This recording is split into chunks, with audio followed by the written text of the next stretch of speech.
शांति। ओम शांति। आज बाबा के 23/6/73 के महावाक्य मुरली की हेडिंग है अलौकिक खजाने के मालिक। मुरली की हेडिंग है अलौकिक खजाने के मालिक। सर्व कमजोर आत्माओं को बल देने वाले, सर्व आत्माओं के तमोगुणी स्वभाव और संस्कारों को परिवर्तन करने वाले और पद्मा पदम भाग्यशाली बनाने वाले बाबा बोले। जितने भी हम सब आत्माएं हैं, इनकी कमजोरियां खत्म करके उनमें बल भरने वाले, सर्व आत्माओं के तमोगुणी स्वभाव और संस्कारों को परिवर्तन करने वाली और पद्मा पदम भाग्यशाली बनाने वाली परमात्मा आकर के हमको पद्मा पदम भाग्यशाली बनाते हैं। ऐसे बाबा क्या बोले, अपने को लाइट हाउस और माइट हाउस दोनों समझते हो क्या?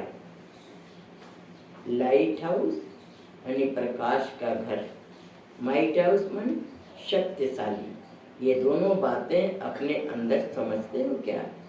वर्तमान समय की स्थिति प्रमाण आप सभी का कौन सा स्वरूप विश्व कल्याण का कर्तव्य कर सकता है?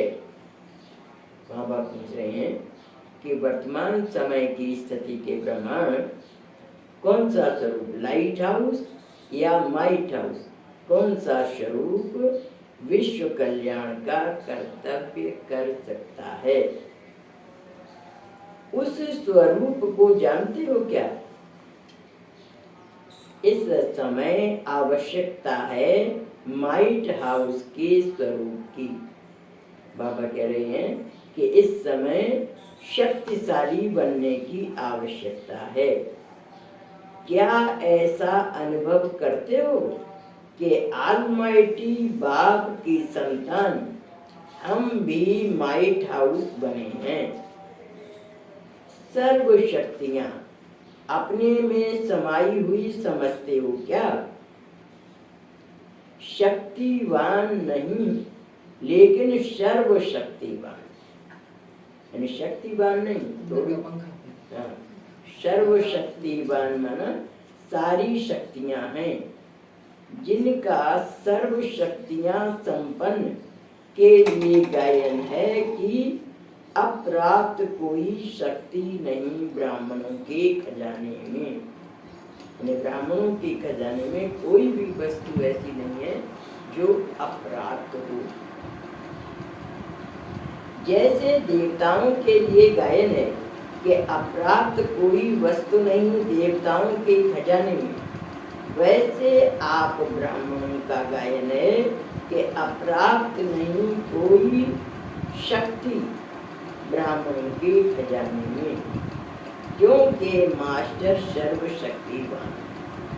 इस समय हम बच्चे मास्टर सर्वशक्तिवान हैं, तो हमारे अंदर सारी शक्तियां हैं, कोई भी ऐसी शक्ति नहीं है जो नहीं है।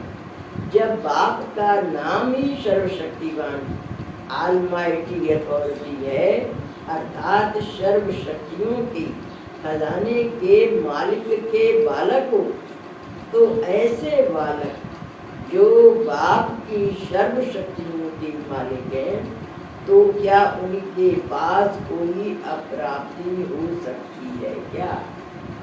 बाबा पूछ रहे हैं, जब बाप सर्व शक्तिवान है तो बच्चों के लिए भी सारी शक्तियां अवेलेबल हैं, तो ऐसी कोई शक्ति है जो बच्चों के पास नहीं हो।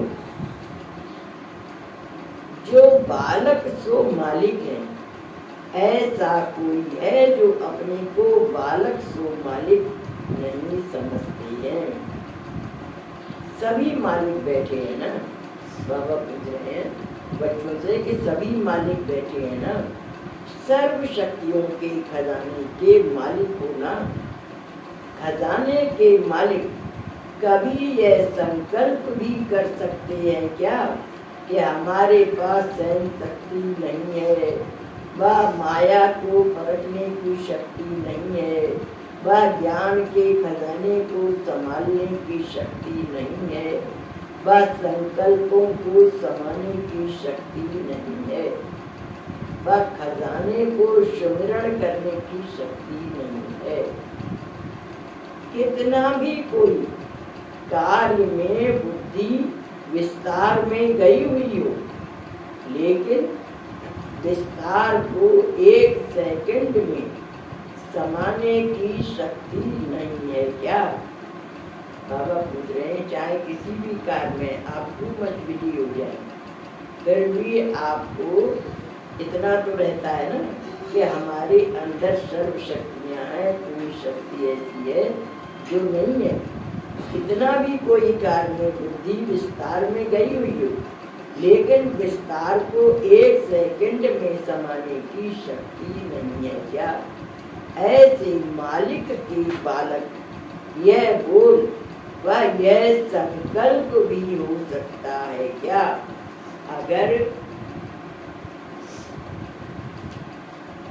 अगर होता है तो उसको क्या कहेंगे? उस समय की स्टेज को, वह स्थिति को क्या मालिकपन की स्थिति कह सकते हैं?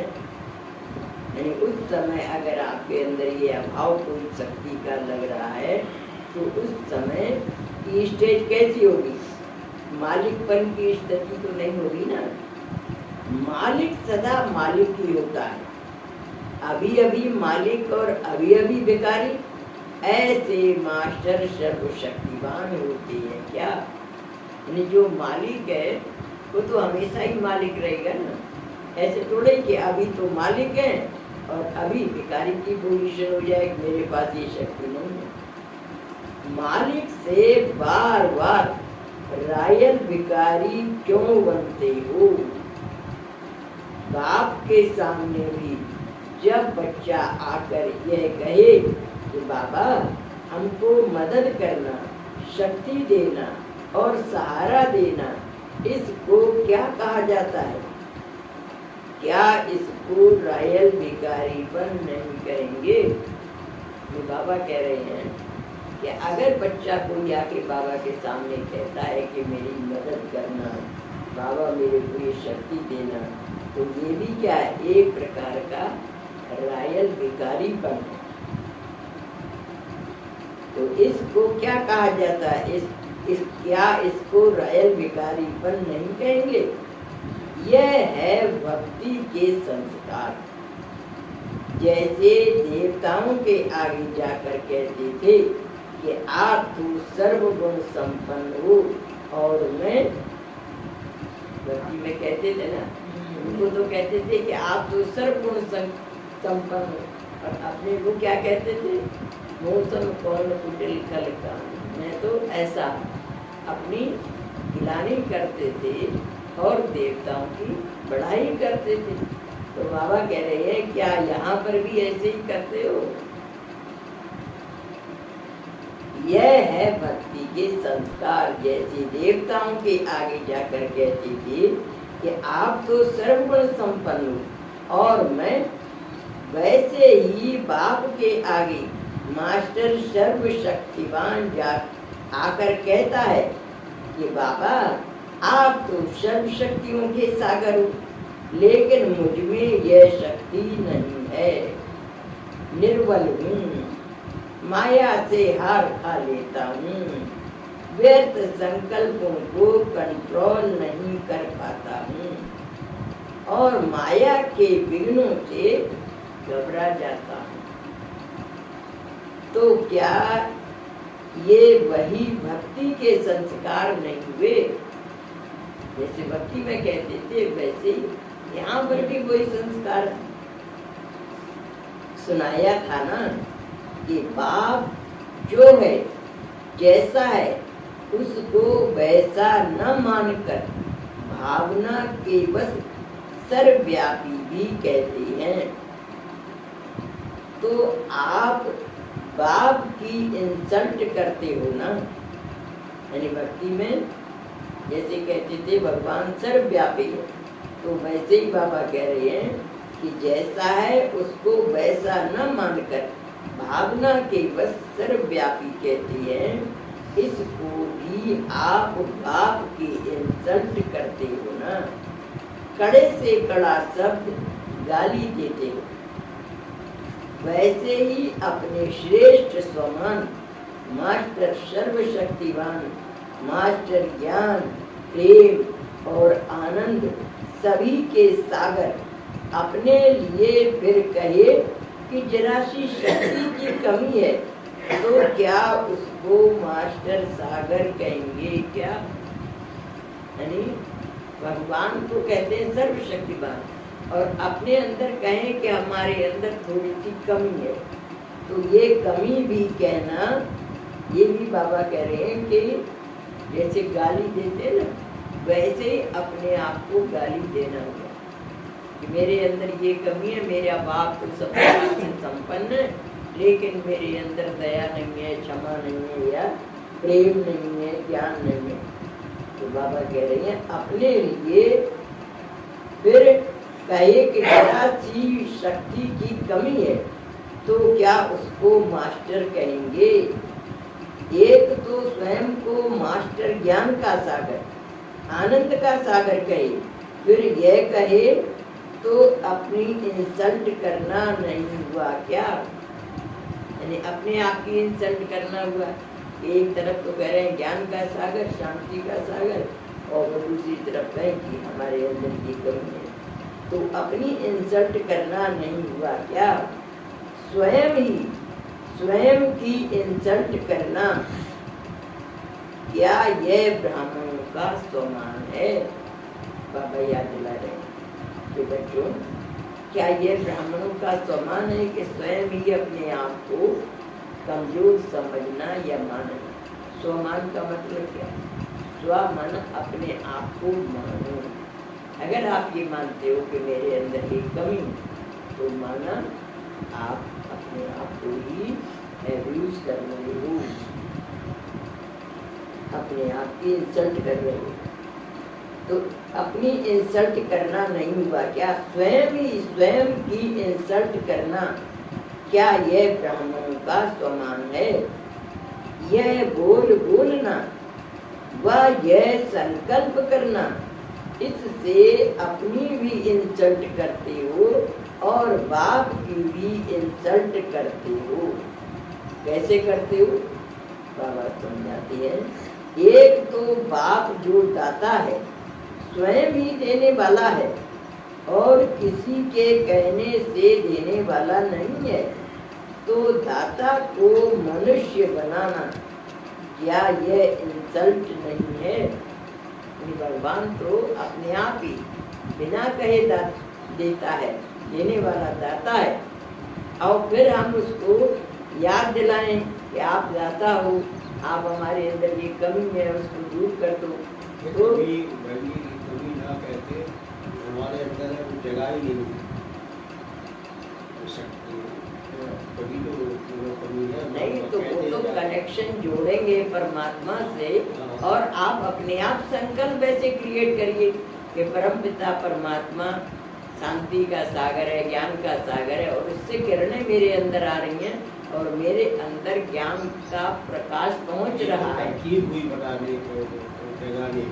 हाँ, तो मतलब है तो वो तब तक कनेक्शन जोड़ने से ऑटोमेटिकली हमारे अंदर परमात्मा की शक्तियाँ आना शुरू हो जाती हैं। लेकिन कनेक्शन जोड़े नहीं और ऐसे वार्तालाप करें तो ये परमात्मा को अच्छा नहीं लगता है।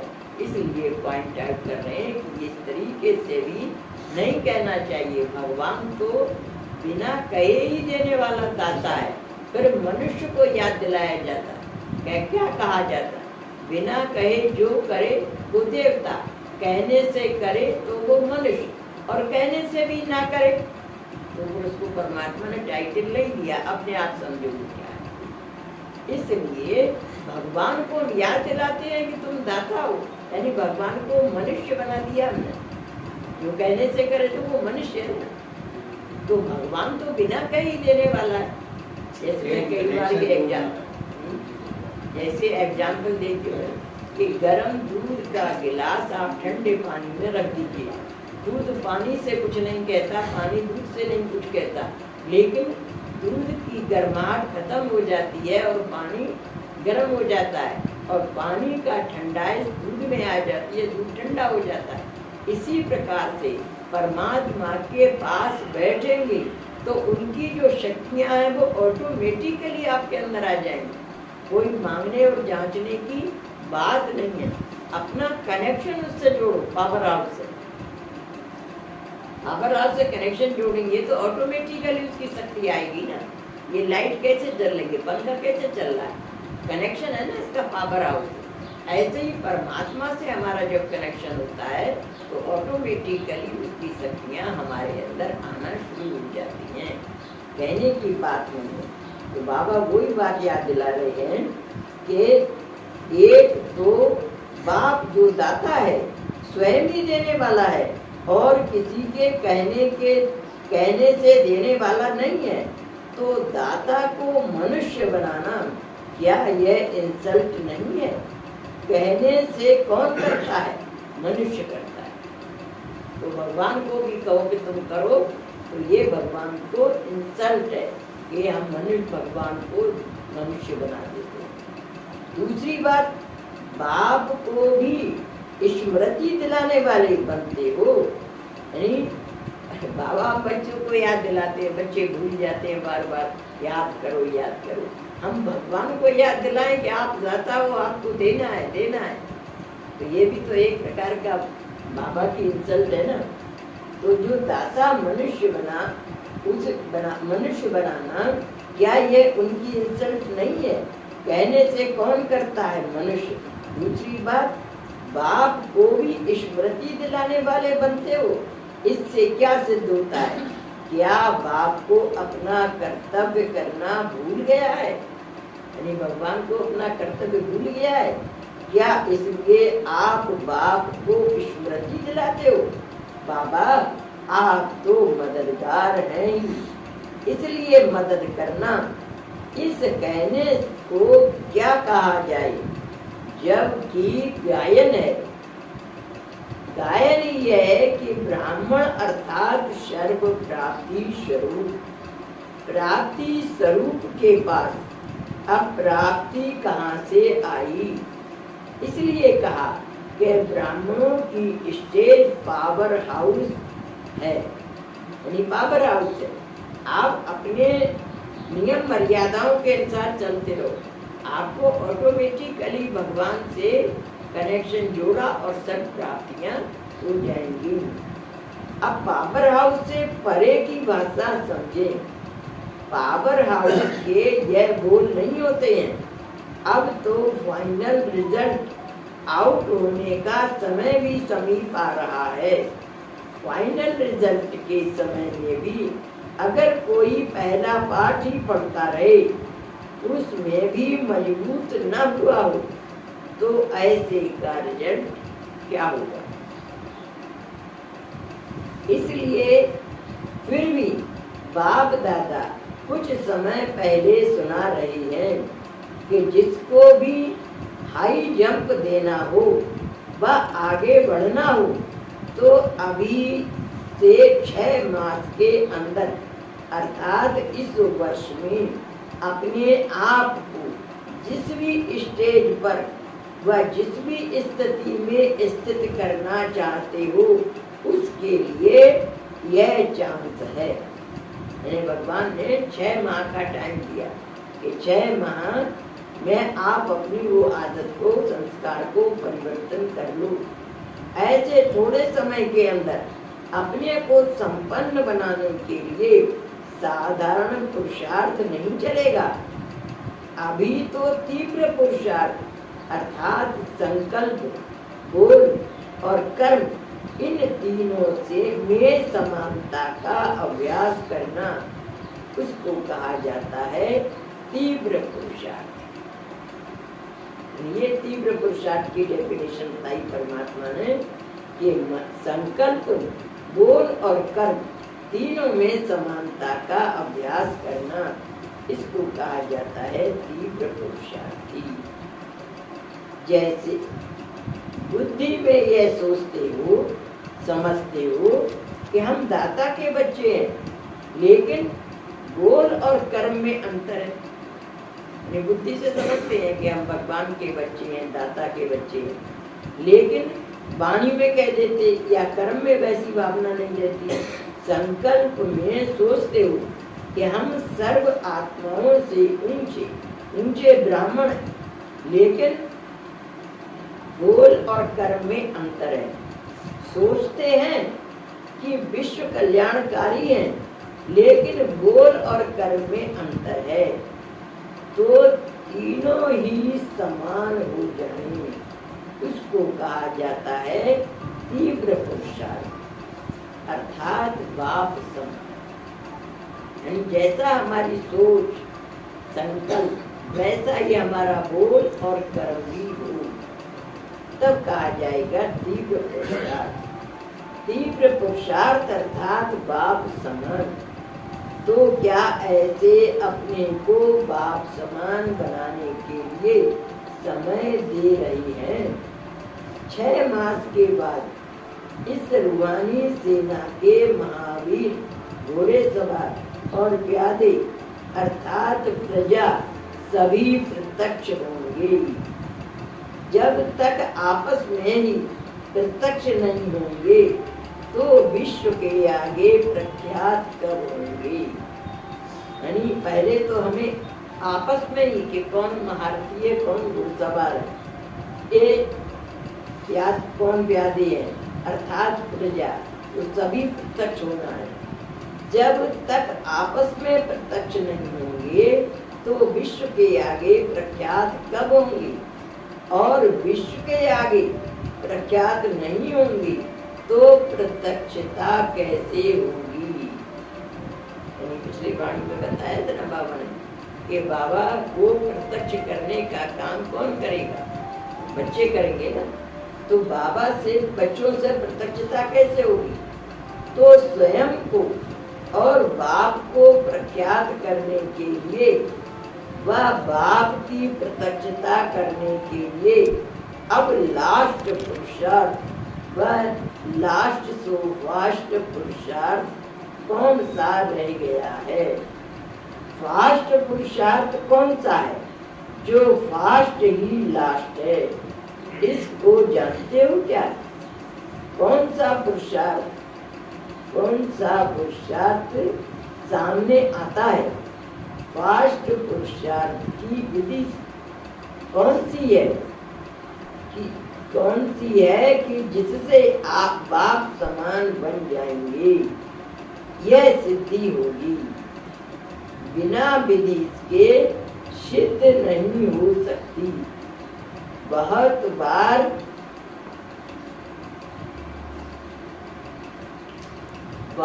बार सुनाया है, सिर्फ एक शब्द है, लास्ट सो फास्ट पुरुषार्थ की विधि है प्रतिज्ञा। बाबा क्या कह रहे हैं कि लास्ट सो फास्ट पुरुषार्थ की विधि है प्रतिज्ञा। दृढ़ संकल्प करें, प्रतिज्ञा करें, तब आपके अंदर का ये संस्कार बदल जाएगा। कोई भी बात की प्रतिज्ञा करना कि यह करना ही है, यह अभी करना है। वे प्रतिज्ञा की विधि यह है कि लास्ट इज फास्ट। प्रतिज्ञा अर्थात संकल्प किया और स्वरूप बना। प्रतिज्ञा करने में सेकंड लगता है, तो अब फास्ट पुरुषार्थ द्वारा 1 सेकंड में ही होना चाहिए। तो फास्ट पुरुषार्थ क्या है कि 1 सेकंड में ही होना चाहिए। क्योंकि सुनाया था कि लास्ट पेपर की जो रिजल्ट आउट होना है, लास्ट पेपर का समय क्या मिलेगा? 1 सेकंड। लास्ट में जो पेपर होगा तो वो 1 सेकंड का होगा। तो पहले से ही हम तैयार होंगे तो 1 सेकंड में हमें सफलता मिलेगी। और अगर पहले से ही तैयार नहीं है तो फिर उस समय कुछ सोच सकते हैं। तो 1 सेकंड का ही होना चाहिए। तो फास्ट पुरुषार्थ 1 सेकंड का ही होना चाहिए, क्योंकि सुनाया था कि लास्ट पेपर की भी जो रिजल्ट आउट होना है, लास्ट पेपर का समय क्या मिलेगा? 1 सेकंड। लास्ट पेपर का टाइम भी फिक्स है और पेपर भी फिक्स है। पेपर सुनाया था ना कि नष्टो मोहा स्मृति स्वरूप। 1 सेकंड में स्मृति स्वरूप 1 सेकंड में आर्डर हुआ नष्टो मोहा बन जाओ। तो 1 सेकंड में अगर नष्टो मोहा स्मृति स्वरूप न बने, अपने को स्वरूप बनाने अर्थात युद्ध करने में ही समय गंवा दिया और बुद्धि को ठिकाने लगाने में ही समय लगा दिया, तो क्या हो जाएंगे? और करें फेल हो जाए। अगर समय ज्यादा लगाया तो क्या हो जाएंगे? फेल हो जाएंगे।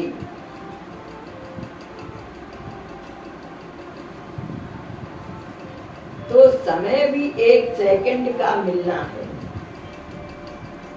ये भी पहले से ही सुन रहे हैं, पेपर भी पहले सुन रहे हैं, तो कितने पास होने चाहिए?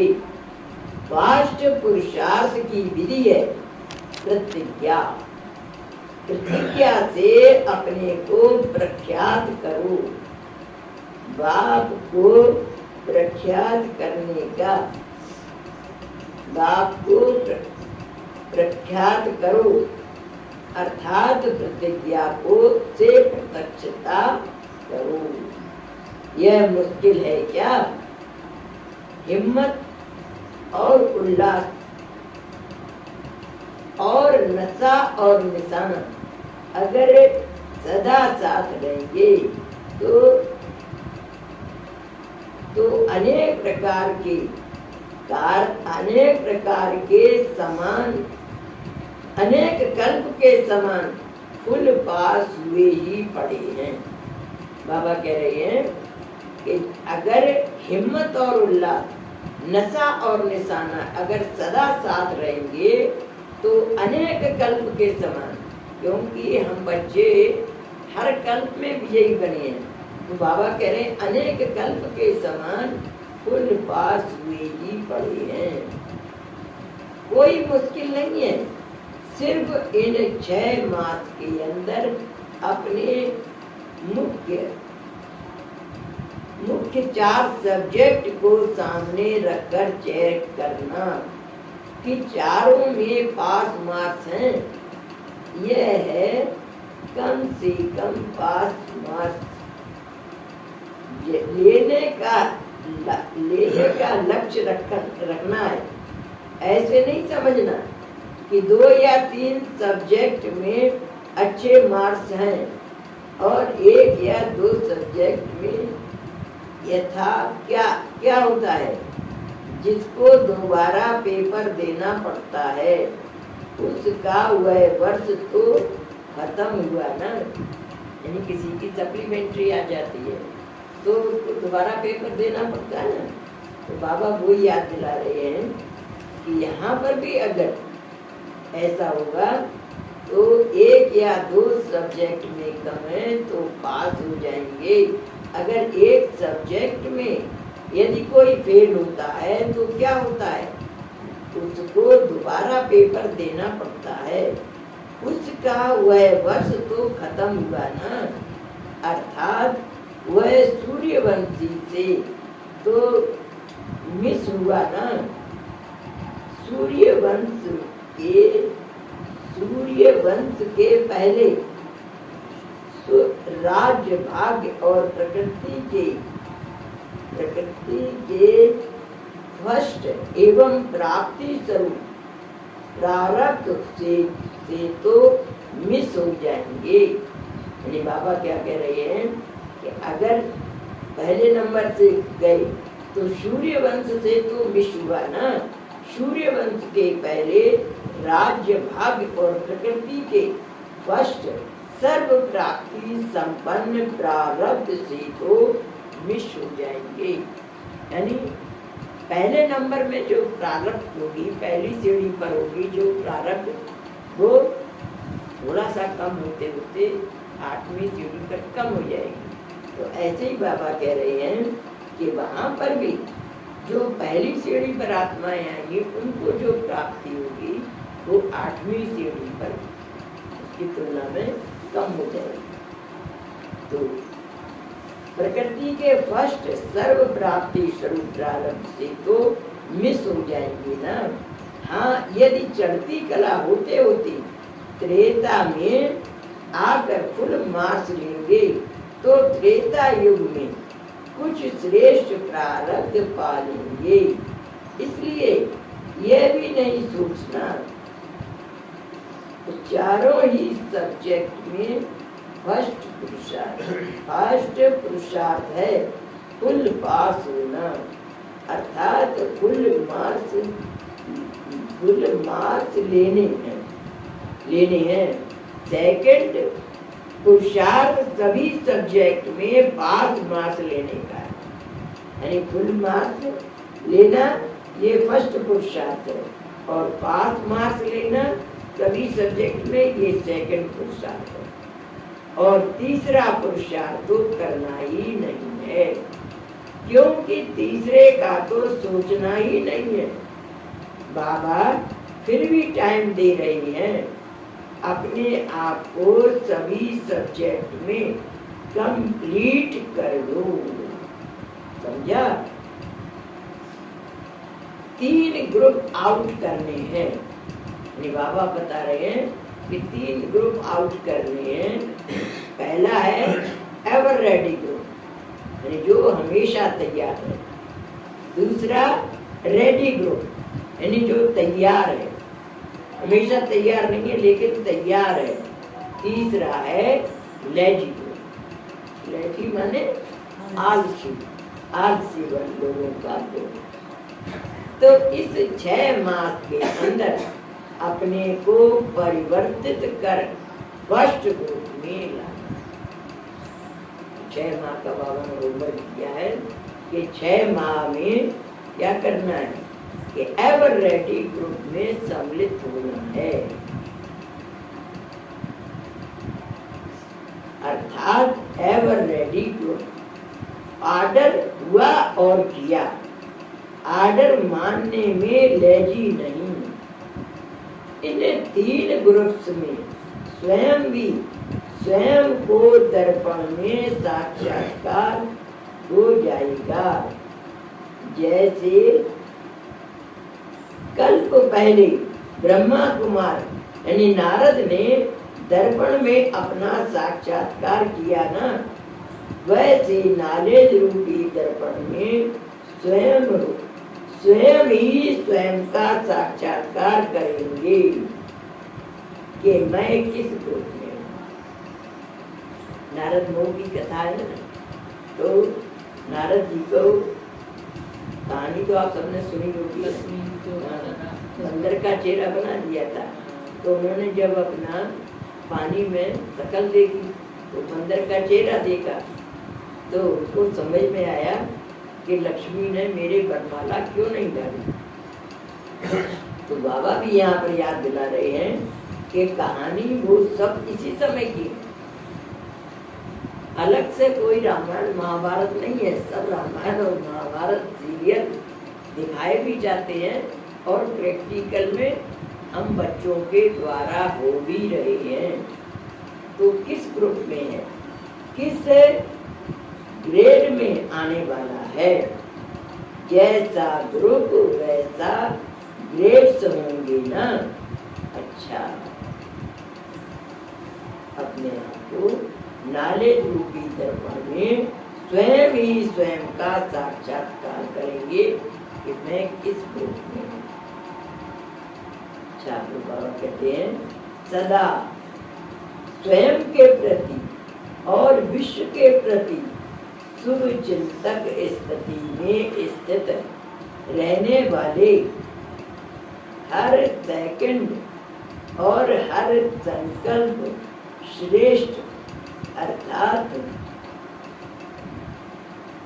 हर संकल्प श्रेष्ठ व्यतीत करने वाले, सदा अपने खजाने को स्मृति और सुमरण में रखने वाले, सदा खुशी की खुराक में भरपूर रहने वाले, सर्व कमजोर आत्माओं को बल देने वाले, सर्व आत्माओं के तमोगुणी स्वभाव और संस्कारों को परिवर्तन करने वाले, साक्षी और सदा साथी अनुभव करने वाले, ऐसे कोटों में भी कोई और कोई में